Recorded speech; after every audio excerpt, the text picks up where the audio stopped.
Bonjour à tous. Aujourd'hui, je vais partager avec vous un concept que j'aime bien. Bon, bien avant cela, parler. Excusez-moi, là, je vais vraiment faire du coq à l'âne, pas de transition.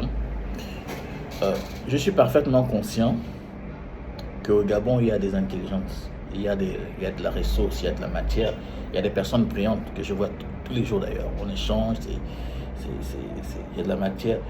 Je prends plaisir à échanger avec ces personnes comme ça. Et ils sont légions au niveau du Gabon en termes d'idées, que ce soit sur le plan de vue social, économique ou environnemental. Ce sont des personnes brillantes.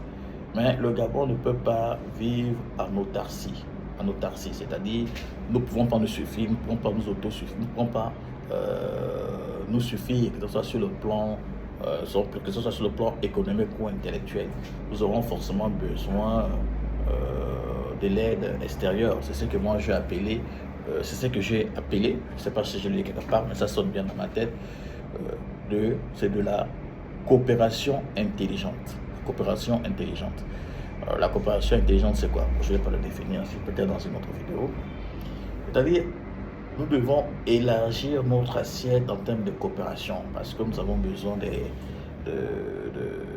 ressources, que ce soit sur le plan de vue financier, que ce soit sur le plan de vue intellectuel, c'est-à-dire que nous devons être dans une dynamique d'amélioration continue en termes de compétences. Tout le temps, devons nous recycler pour être à la hauteur de nos exigences parce que nous passons actuellement c'est une période de transition, donc nous avons vraiment besoin de la matière.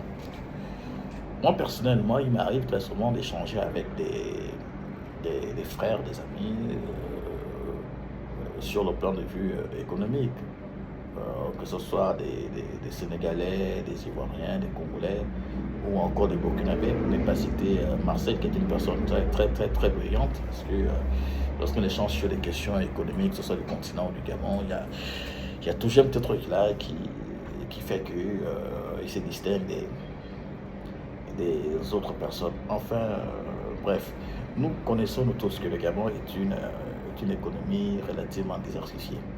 Et cette économie dépend à plus de 70%, n'est pas de 80%, aux matières premières. Mais ces matières premières, c'est aussi une faiblesse. C'est aussi une faiblesse, je m'explique. Parce qu'il peut arriver que le coût des matières premières chute au niveau des marchés, des marchés à l'international. Qu'est-ce que ça veut dire? Quand les coûts chutent,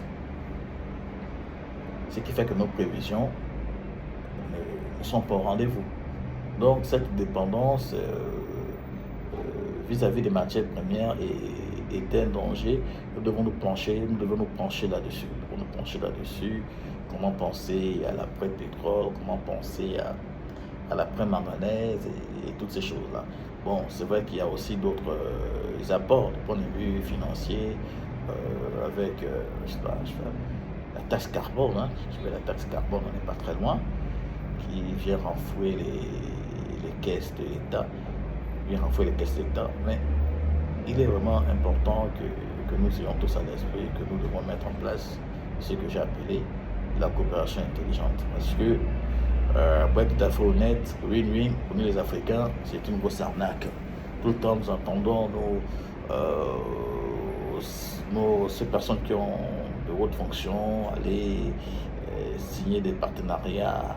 Et il y a souvent cette expression qui sort win-win, gagnant-gagnant, mais vous savez que toujours forcément un perdant. C'est win-win qu'on entend tout le temps à travers les médias au Gabon. Ça devient inquiétant, en fait. Ça devient très inquiétant. Donc, nous allons parler de coopération intelligente. Quand on parle de coopération intelligente, quels sont les intérêts réels du Gabon? Et ces intérêts-là doivent se faire ressentir sur l'assiette de